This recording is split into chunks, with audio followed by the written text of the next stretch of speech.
car. I got in my car and I had to head out the door. Good morning, all. How's it going? Happy Friday to all, except for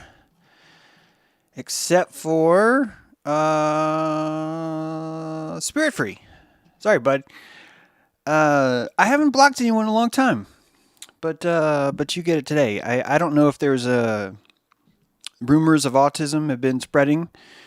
Could be the case. I don't know, but I think that I honor you more by saying, dude, stop. Just stop babbling like that. It's not the first time. It's been many times. And it felt good. It felt good to exercise my authority. Exercising your authority. It's wrong, James. You shouldn't do that. You're such a mean person. And yeah, I'll go through that. This is that's right. He walked the plank. We he walked, Spirit Free walked the plank. We sent him down the plank. And, I don't enjoy dispensing justice. Wait a minute. Yeah, I'm not muted, right? I don't enjoy dispensing justice. It's taxing. Requires a lot of calories from me. And I blocked him for 5 minutes. I was hoping he could maybe reflect on the day that I got blocked from James True Live. It made me think, oh my God, maybe I'll impersonate Benjamin Balderson and log back on and then get blocked again and wonder why people think that I'm maybe flawed by doing that. Oh yes, it's a musical and you never knew that James True is bringing you the truth. Yeah, so what I wanted to talk about today is there's a lot to cover about pirates, and I'm not at all trying to do this all in one show. I don't actually want to do that. What I want to do is actually kind of first go over the history, and that's what we're going to do today. We're going to look at just sort of the governmental interactions between pirates and kings. And after we do that, then I think, it could be today, but I'm thinking probably more like Monday, I start getting into the actual the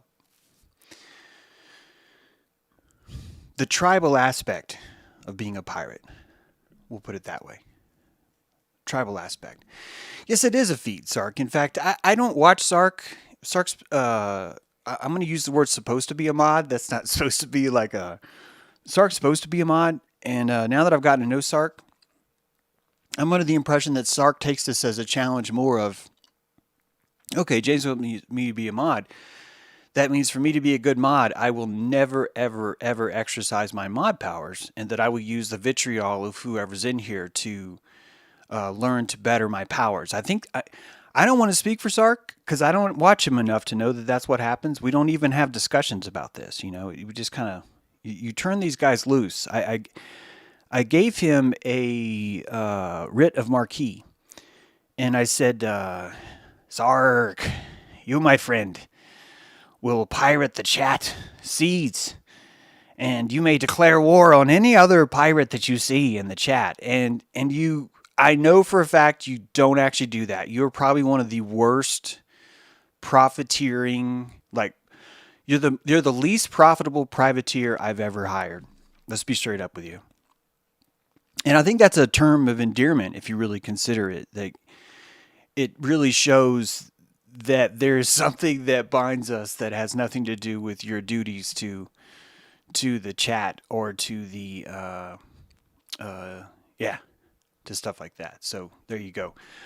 But man, when you get like 40 numbers in a row, and guys, if you're going to post numbers, man, post numbers. But man, have some kind of fucking esoteric meaning there, right?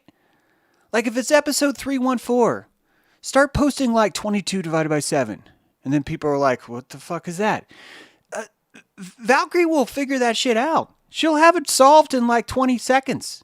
It's good fodder. So I'm not even here saying, look, this is a embargo on numbers. You can post numbers all you want.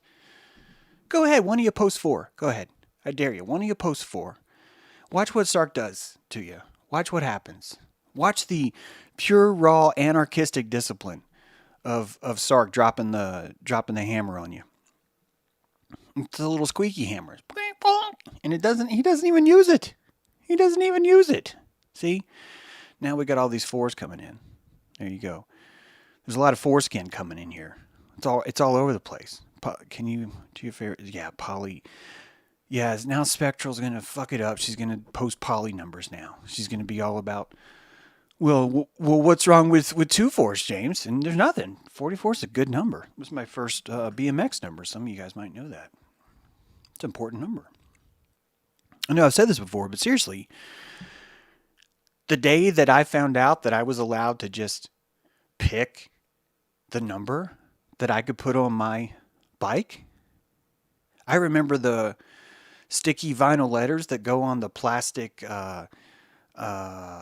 handlebar, what would you call that? The shin guard on top of the handlebars that holds your number, I remember coming home with those emblems. I remember just like, should we light a candle or something? Shouldn't we call grandma? This is like a big fucking deal. It's a big deal. And I invoked the 44.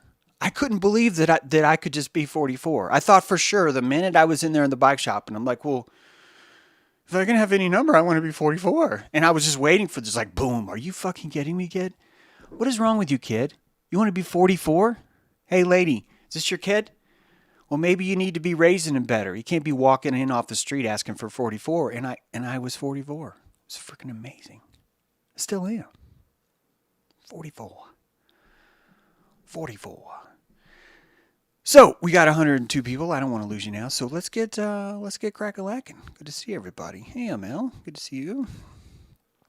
Is this the first slide? Let's make sure it didn't skip on me. Yep.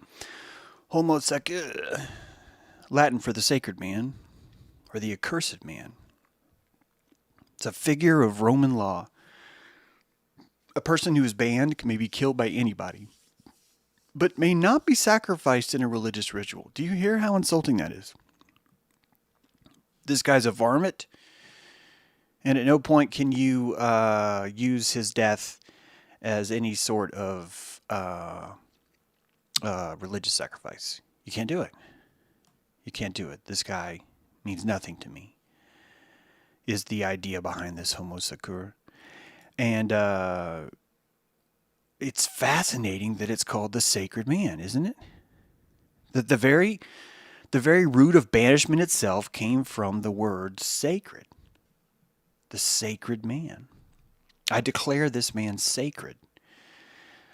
Not only is he banished, not only can you not interact with him, not only are you allowed to hunt him down, but that even his death itself holds no honor for you. That's how sacred he is. Just fascinating that those were the words that we used. And this was truly one of the cruelest forms of punishment. Homo sacer, if I'm pronouncing that right. I think I'm pronouncing it in French, even though it's Latin. But I saw Mel, and she's not even French. I think Mel's German, but she speaks French.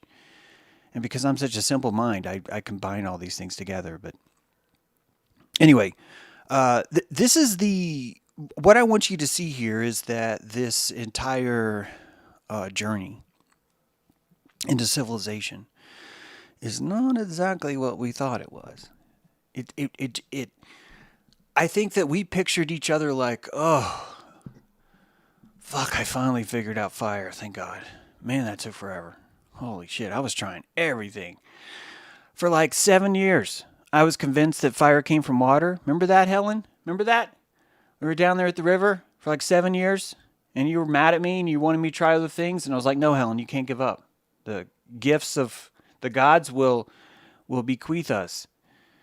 And that fire has to come from water, Helen. It just makes sense. It makes sense. She's like, you're such a fucking idiot, Richard. He's like, don't you say that, Homo sacer. The moment we conquered fire, there became this new disease. Civilization did not necessarily form the way that we think it did. Civilization was not a conglomerate coming together, a unanimous consensual, hey man, let's unite under the powerful goodness of community. Let us embrace the democratic spirit and join each other in reverence as we build a conglomeration, a city, we'll call it. We'll call it a city. Holy shit, that's a great name. Thank you. We'll call it a city. We'll have walls, we'll have gas traffic lights. Yeah, you'll turn the flame on. If you can see the flame, that means your carriage can go. And if you can't see the flame, it means you can't go. It'll be a whole cool thing. And we built this, it was all constructive, it was all voluntary, it was all this competition of ideas, and that's what we think civilization really was, but that wasn't it at all. It turns out in the history of piracy is really the history of civilization itself. These two are exactly the same thing.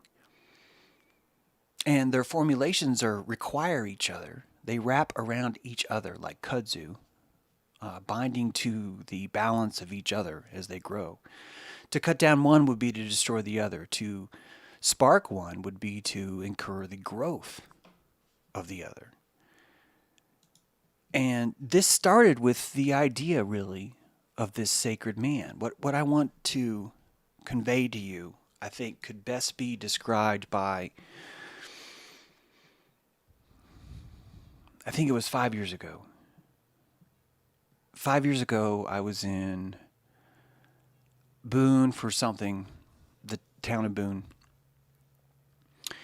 And I saw a newspaper article, and the newspaper article was a photo of a guy on a horse. And the photo and the guy of the horse described the history of this guy on the horse, that this was the caption said, wildling or history buff? You decide, or something like that. And he wasn't a history buff. This was a dude that I think he was on his way probably to Turtle Mound, and was probably there to go see Eustace, probably. Was living a true, authentic frontier life, not as a reenactor, but as an actual just person. And he was doing his best to survive in this society with a pack horse. And he would travel up and down the Appalachian Mountains. And he noticed that the spectacle was forming around him, that people would see him and they would stop and gawk and take pictures and ask some questions. And he realized that he really didn't have a choice, that people weren't just going to leave him alone. He had this feral nature to him. He had this feral state to him, and it intrigued people as much as it terrified him.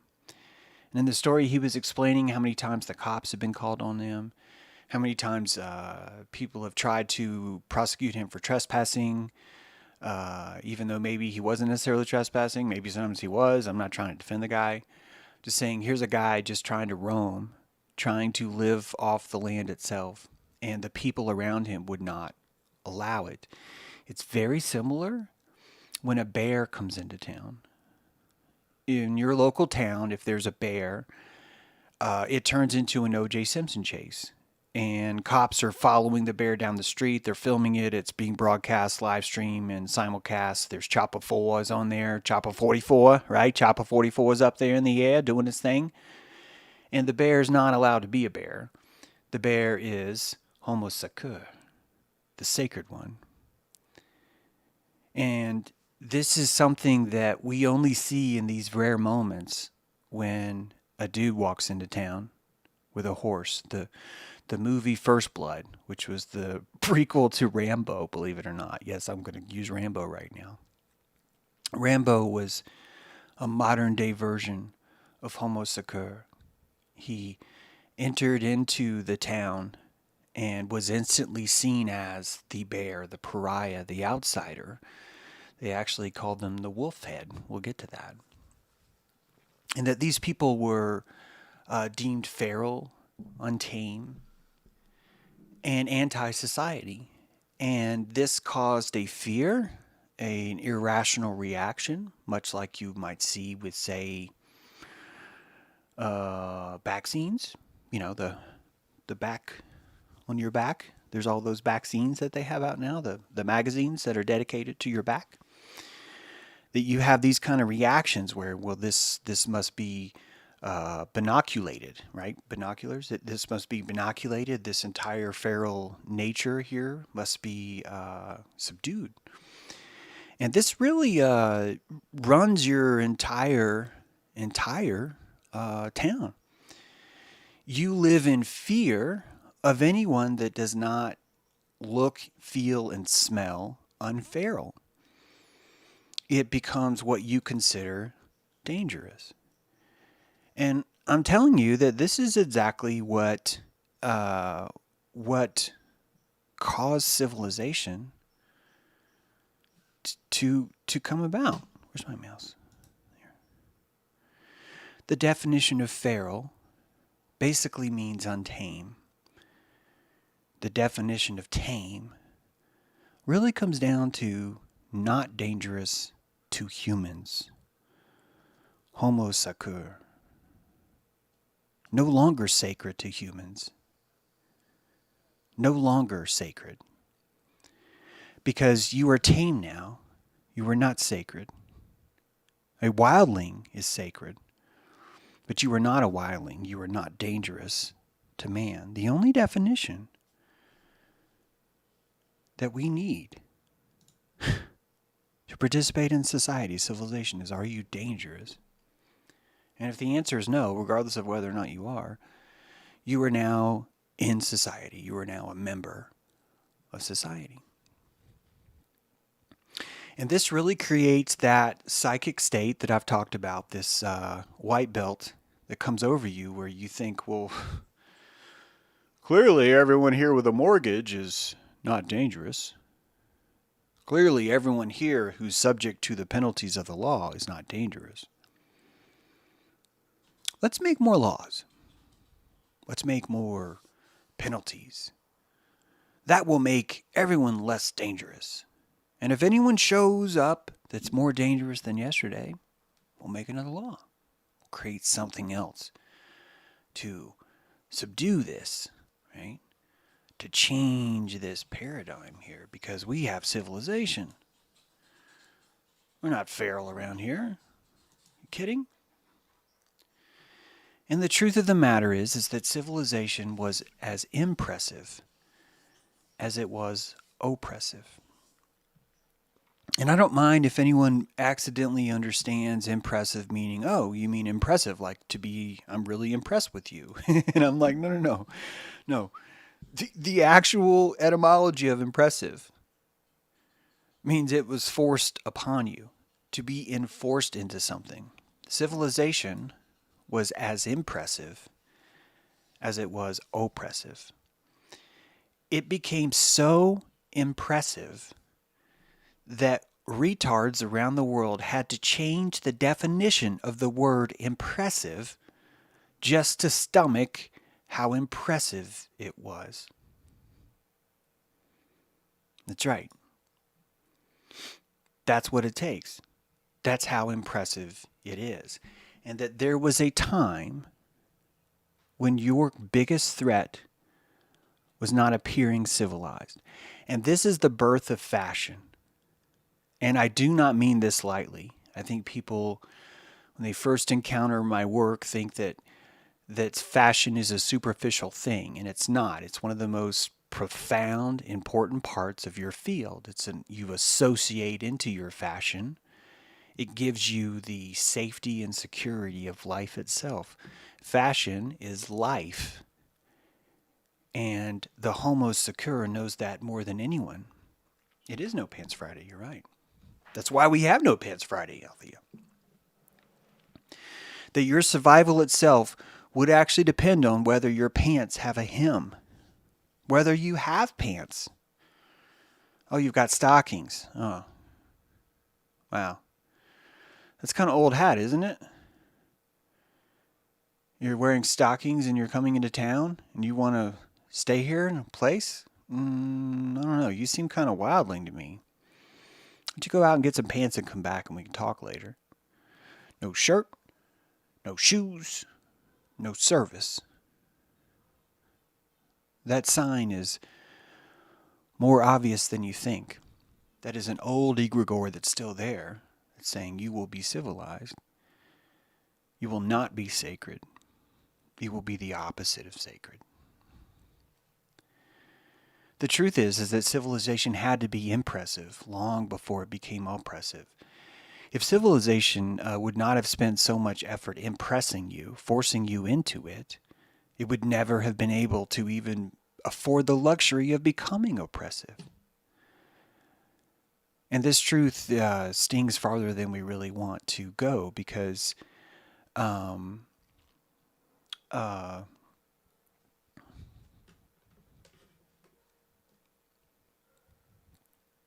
why don't because the camera is not the screen, PJR. Sorry, because I cannot look into the screen and the camera at the same time. I'm trying to give you eye contact, but also I need to watch the screen. It's just the way it goes, buddy. It's just the way it goes. Someone give PJR some numbers so he'll feel better. Give him a few even numbers and an odd number. I'm just teasing you. This I forgot my point because of that, but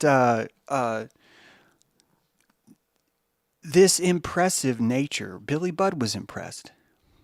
Most of white slavery, which we dismiss, was actually hidden under the label of being impressed.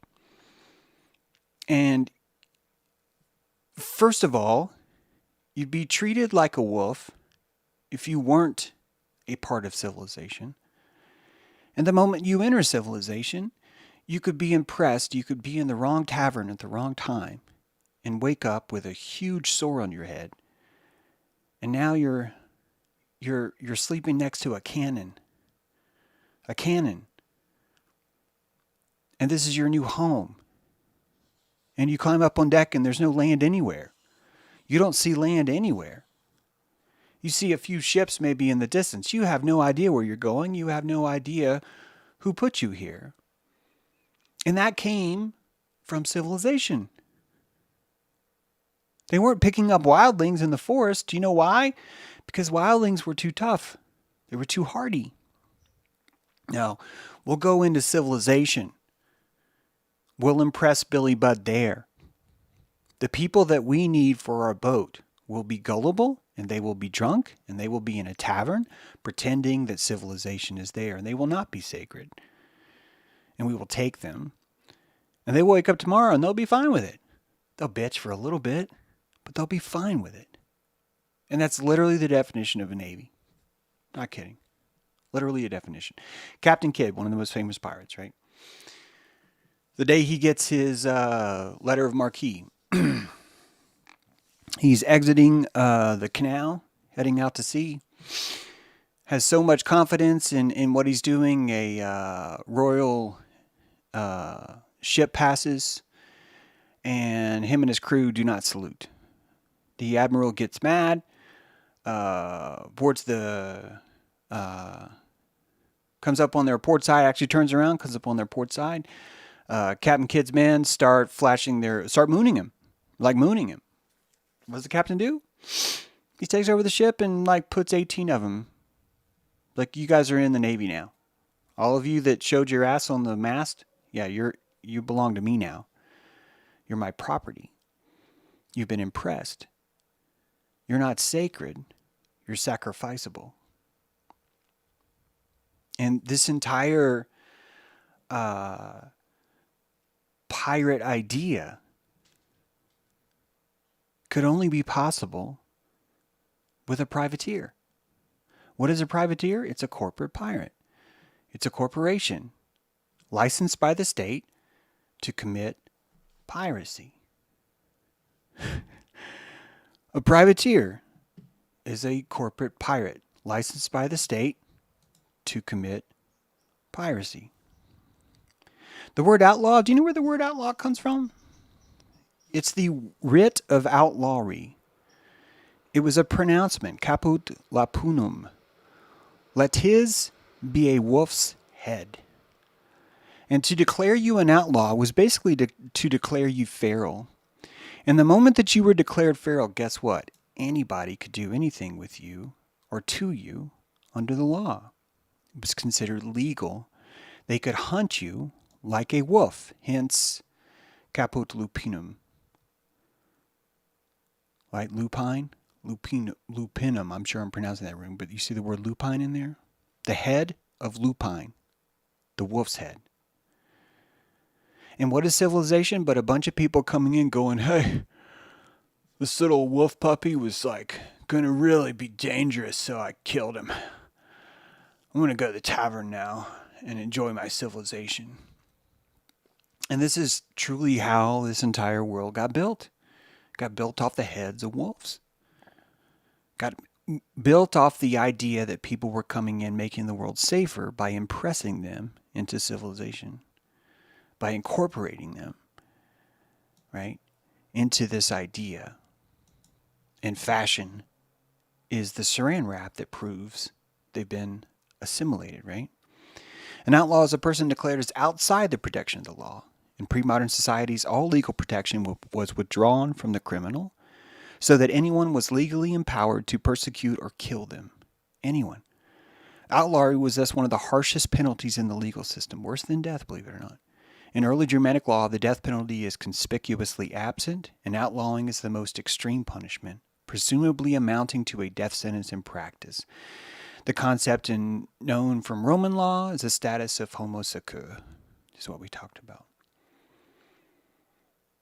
So this predates, doesn't actually really predate piracy, but it predates what we think of when piracy was existing, right? 1666, 1667. Pretty much like I'd say the pinnacle of the golden age of what this was. But long before that, we had this insistence on civilization. This we must incorporate, we must assimilate it all. It does sound cool, and it sounds very dilating too. Earth first, space later. It sounds very dilating to be an outlaw because you are completely engulfed in living every moment, right? You find it every day that you wake up. You are outlaw. You are homo secur. You are caput lupinum, the werewolf, really. An open enemy of the state. An open enemy of anyone. Anyone automatically given a Perseus badge for killing you. And so really when you look at the history of what these were, the pirateers, they were issued these letters of marque. And what was this? This was really the birth of the Patriot Act. That a letter of marque was basically a promise that whatever you do, no matter how brutal, no matter how cruel it is, that it is in the interest of anti-terrorism and is therefore okay. And look at William's signature there in the middle. Look at what a pompous asshole that guy was. Look at that signature. Do you realize how long that fucking took for him to sign? Like, this is all this guy did. Is say, I'm going to attempt to do 4 loops inside the A. Do you think that's too much, Griswold? No, sir, I think that's very honorable. You should probably do that with the M's too. Oh, I think I will. That's a wonderful idea. A letter of marque in reprisal, in effect, converted a private merchant vessel into a naval auxiliary. And what's interesting about this is, believe it or not, most of these letters of marque, not all, but most of these letters of marque were not issued to people. They were issued to objects. The ship had the letter of marque, not the captain. Which means there was a king out there that was saying, you know who has more authority and more morality than a wild man, a person that's not part of civilization? A boat. A boat does. And basically you're giving this corporate immunity. Sounds familiar, right? You're giving corporate immunity to go out and binoculate, to look at, to see through the eyepiece, right? To binoculate all threats that you find on the water. Why? Because that is our anti-terrorism measure. And this, sure, most of them were for England, but this wasn't an invention of England. Holland, Spain, France. Many countries did this, and I'm just talking about in Europe. There's a massive, massive trade going on below the below Saudi Arabia too. This entire system, Somalia itself, has been long history of these things. Yes, the East India Trading Company. There were all sorts of corporate pirateers declaring themselves at war with the world, and they had immunity to do it. Now, it didn't always work. Here's one of them. To our trusty and well-beloved Captain Robert Kidd, greeting. Whereas we are informed that wicked and ill-disposed persons against the law of nations commit many and great piracies, robberies, and depredations on the seas to the great hindrance and discouragement of trade and navigation. Now know ye that we, being desirous to prevent the aforesaid mischiefs, and as much as in us lies, I love how they tell us that they lie, to bring the said pirates, freebooters, and sea rovers to justice, have thought fit, do hereby give and grant to the said Robert Kidd full power and authority to apprehend, seize, and take into custody all such pirates, freebooters, hear that word? Sea rovers, being either our subjects or of other nations associated with them, which you shall meet with upon the sea or coast, with all their ships and vessels, and all such merchandise, money, goods, and wares, and shall be found aboard or with them, in case they shall willingly yield themselves. But if they will not yield without fighting, then you are by force to compel them to yield. And we do hereby strictly charge and command you, as you will answer the contrary at your peril, that you do not in any manner offend, molest our friends or allies, ships or subjects, by color or pretense.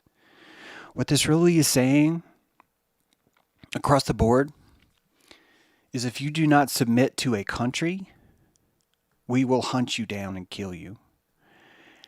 And this is the important part, is what I just said. If you do not submit to a country, we will hunt you and kill you. Every person, every country will hunt you if you're not part of a country. But if you do join a country, then only some of them will hunt you. So your chances are better if you join a country, but it's still not great. It's still not great. And this was across the board. This is how they all did it. Even America. America? James, you're not going to tell me America was made of pirates, are you? I'm going to read this to you. April 3rd, 1776 in Congress. Resolved that blank commithions for private ship of war and letters of marque and reprisals fined by the President be fent to the General Assemblies, conventions and councils, or committees of safety to the United Colonies, to be by them filled up and delivered to the persons intending to fit our Futch private ships of war for making capture of British vessels and cargoes who foul apply for the fame and execute the bonds which foul be fent with the fade coefficients, which bonds foul be returned to the Congress. By order of Congress, John Hancock, President. Now, some of you are going to say, James, those F's are pronounced S's, but some of you do not realize that John Hancock had a horrible lisp. It's a horrible lisp. And I thought it was very insensitive for me to forgo that part. So I appreciate you trying to correct me. But actually, the truth is in the F's there. He had a horrible lisp. And that's why he wrote this. The blank commissions per private ships of war and letters of marque and reprisals fined by the President be sent to the General Assemblies. All of you General Assemblies, we will catch the pirates and we will find them and hunt them down and kill them most officiously. That's right. He had an efficient lisp.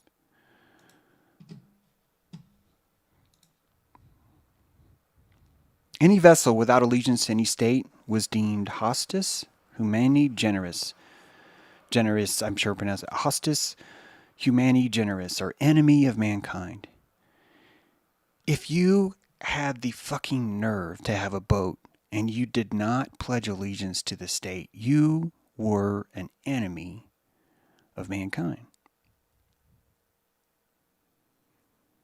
Do you see how civilization was impressive long before it was oppressive?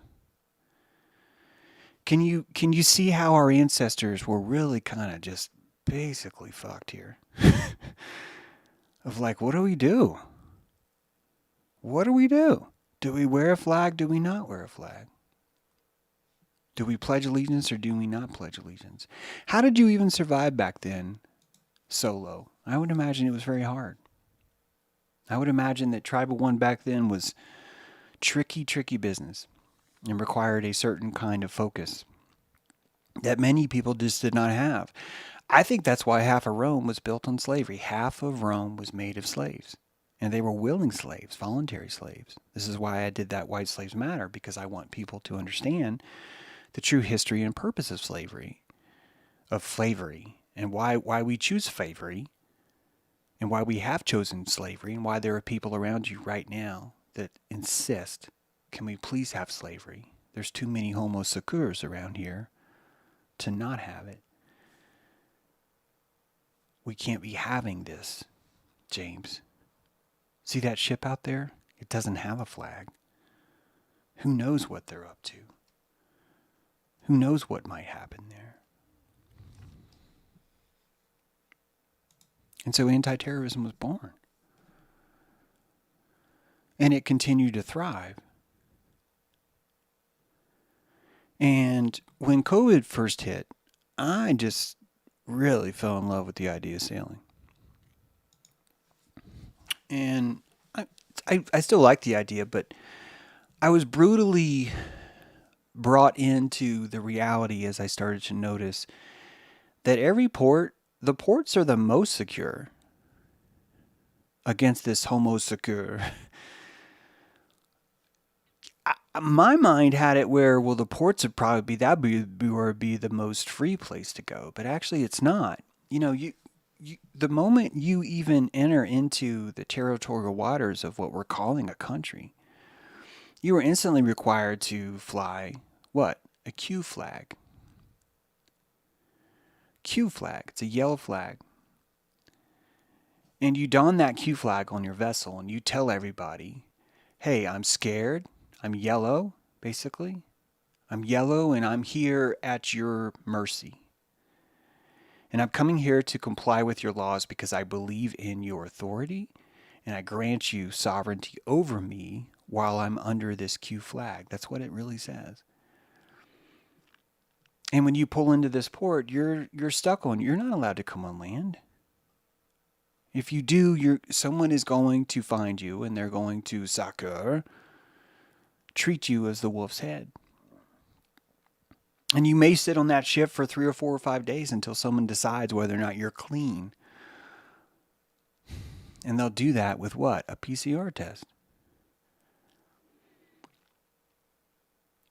Will you be impressed into our civilization? Yes, you will, because we have a test for it now. The test tells us that.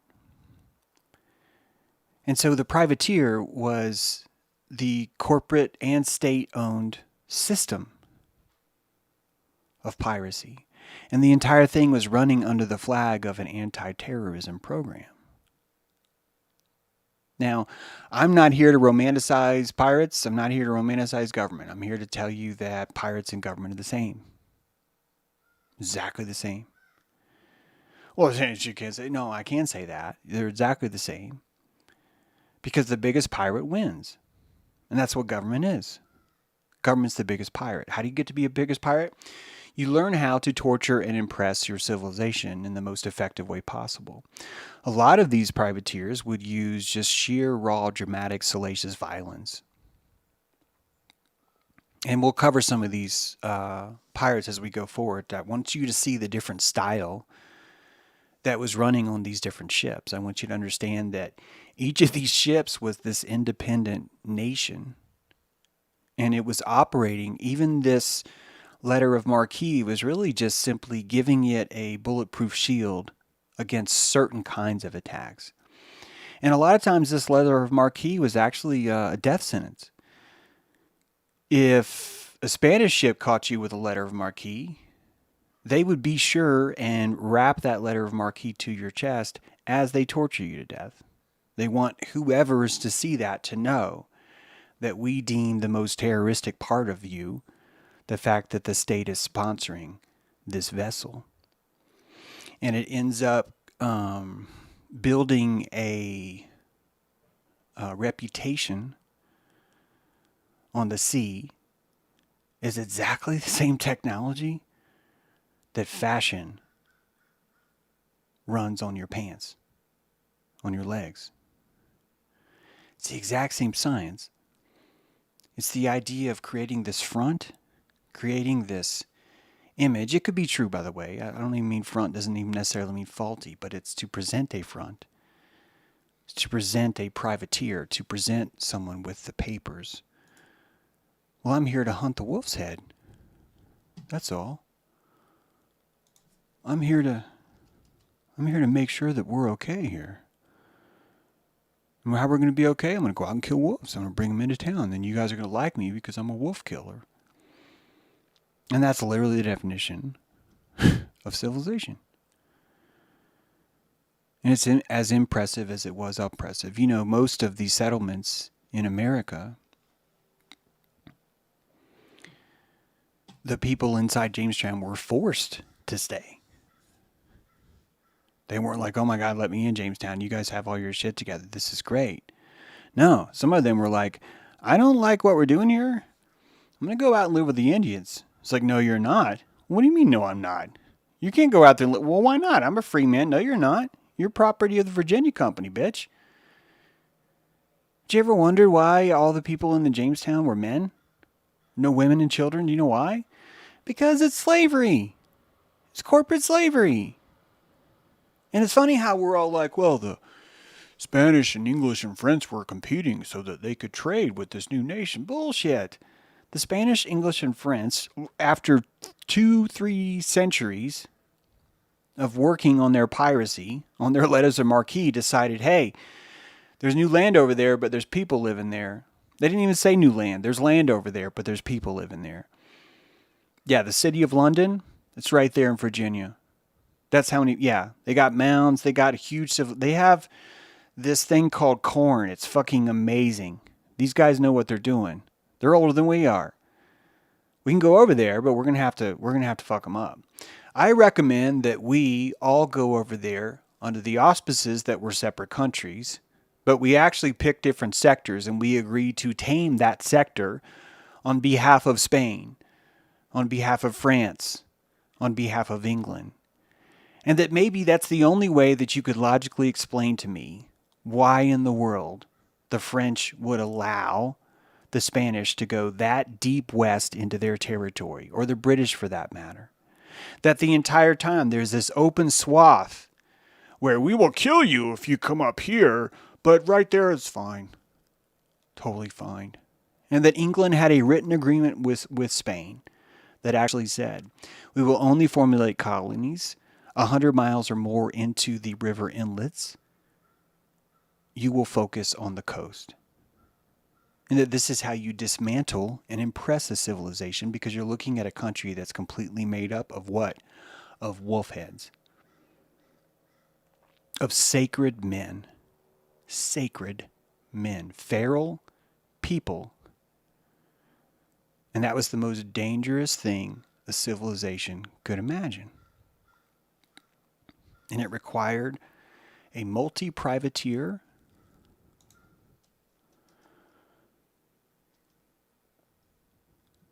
strategy of turning feral into not dangerous. And we call that word civilized now,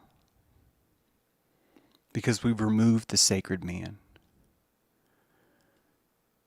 We've removed him. And there's no trial, because a trial would mean that you're sacred. That you're not sacred. Trial would mean that you're property. Proscription literally meant to advertise property for sale. And then it suddenly means, no, we're going to put people into and press them into our war, our army. And these words don't. These words are hard to cover up. The betrayal is still there. It just requires etymology, and most of us don't want to do that. Most of us don't have calories for that. I don't blame them. I don't need you to have calories for everything. You got things to do just like I do. That's why I do these things. But this entire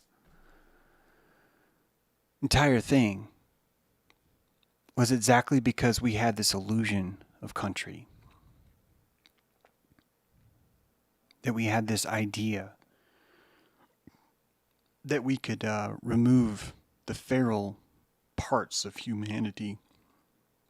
And if we could do that, we would be left with something peaceful. And that, my friends, is the birth of the Patriot Act. And we're still doing the exact same things today. What is the hunt for terrorists but the hunt for pirates? You know, our military doesn't declare war on plastic. They could. The Navy could convert like in months and say, you know, we're just going to go declare war on plastic. We're going to go to Somalia, Philippines. We're going to just wander around that water and we're just going to clean up plastic, floating garbage. And we got bullets, so if a terrorist wants to stop us from cleaning up garbage, we'll shoot him. Because I'm sure that'll happen. I'm sure that there's pirates out there like, oh, you're taking our garbage. Our garbage.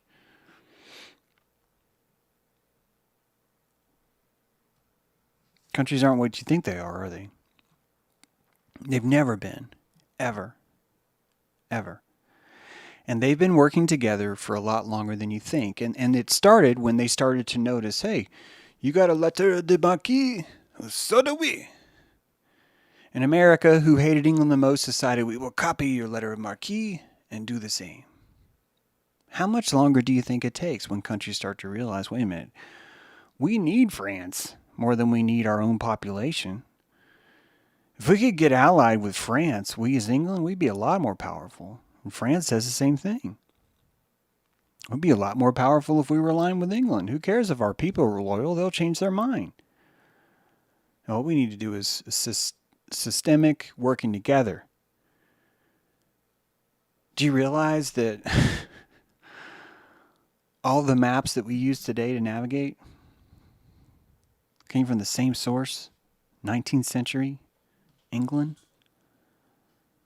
Those same maps that you see on a computer screen today were drawn in the 19th century, and either things were left off or things were added. And that only the privileged, only the people that know how foolish it is to go to the exact same Admiralty Law Company and say, hey, can you tell us about all the land in the world, especially the free land, so that we can go stay there and get away from your rule? And they're like, sure, here's a map. That's what tame people do. Tame people think that's real. Tame people would say, no, that would never happen. And it's the oldest map company in the world. Still owns the rights, still has the original source drawings for all of that, of every single piece of digitized land that we use today. Every single one. And that's why if you go to Google Satellites right now and you start looking at the North Pole or the South Pole, whatever you want to call it, wherever you want to look, you'll start to notice that, hey, this looks weird. Why is it like all of a sudden there's a giant black area? Why? Right? And we think it would be impossible that there would ever be like land that's like not on a map somewhere. Do you know who thinks that way? Tame people think that way. Tame people insist, well, there's no way that anyone could get by with a lie that big. There's no way.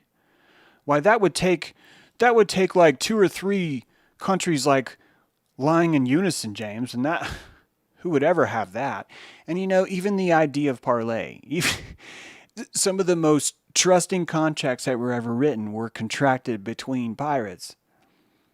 Between pirates. Who do you think a pirate's going to trust more?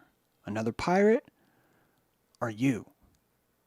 Living inside civilization, killing every wolf you can find, declaring anyone that will not pledge allegiance to something an enemy of the state. Would you as a pirate really trust that person? Or would you be more in line with trusting this other person that's having this same sovereign experience that you are, that's flying under these same salacious flags and utilizing the same kinds of fashion, influence, and fear tactics that's necessary to navigate in a world of quote, quote, tame people, of people who've been civilized? That we spoil this population if we were to show our true nature, because the entire illusion of civilization disappears at that point. The illusion, the veil collapses, doesn't it? And this veil's tried to collapse over and over again. And what happens? People say, we got to kill more wolves. If we go out and kill more wolves, the veil will not collapse. And it doesn't. It doesn't, because more wolves are killed. And people are like, oh, I'm so satisfied. I'm so satisfied. Hostis, humani, generis. We've destroyed these wolves. We've declared war on the outlaws. Civilization is safe now. It's been the entire motif that makes kings. It makes them. And it would have to, because honestly, there's a lot of freaking weird-ass people wandering around the woods, right? Some of them, you know this, some of them cut their kids' genitals off, put them on top of sticks, run them through the forest, saying, praise be to so-and-so. That's who's in the forest with you. Or with your ancestors. And so you get to look back with compassion and start to compassionate and say, this is why they wanted civilization. The unknown was too unknown. It was too much. The only unknown that the civilized person wants is an endless ocean with no islands on it, or an endless desert with no inhabitants on it, or a big black spot that just says, well, we can't get a satellite over that one little region. You can't just like just have the satellite like do like a banking turn and take a picture. No, I can't do that. The poles of the earth, James. You have to understand that the poles of the earth create this magnetic vectorial toroidal oblate conjugal visit that stops the magnetic oscillators from banking to the left and taking a picture of that black spot. So it's a black spot. So no one has a picture of it? No one. Not even you guys? Of course not. We wouldn't have a picture of that. If we did, we'd have to show you because we're the government, James. Wink. Well, shouldn't we try and figure out what's there? No, it's too delicate. The penguins, they're like really introverted. And last time we went down there, they freaked out, man. They fucking freaked out. They started cannibalizing each other. It was horrible. Yeah. And we can't do it. We can't go down there. Yeah, I don't know where conjugal visit came from. These things happen, you know. This is what happens. So, all right, guys, we'll close it out here. I'd like to thank you all for being here. To say have a wonderful, happy, beautiful Friday. I hope you can kind of see the root of civilization where it's going here, because as we start to define the pirates themselves, I think you'll start to see that the pirates themselves create these other nations. They do. That in fact, even today, there is a quest for libertaria, a real place. And that if that place had founded and existed, that the last thing that the queen would do is put that on a map. The very last thing she would do is put that on a map. What is this, my queen? Oh, that's libertaria. A bunch of people who won't pay taxes and think that they're sovereign. But we had to put it on the map because we're honest and we're civilized. Don't go to libertaria. Everyone's very feral there. It's very dangerous. They're very feral. None of them are impressing each other. It's horrible. So yeah, we'll cover that too. Thank you muchly for being here. Have a wonderful day. Appreciate you all, and have a good ring. And if Fancy Free or whatever your name was, if you're still here, man, hope you enjoyed the show. And glad you guys weren't throwing too many numbers at each other. Appreciate that. Have a good one. See you next time. Horsey. You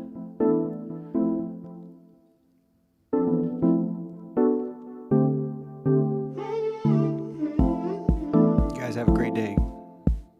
Just get up on that saddle, man. Just do it. Living cross.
All right, so since you're still here, a crow landed on the new deck today. Landed right on the banister. Huge, like really, like as big as a cat. It was like really beautiful. And then something even weirder happened.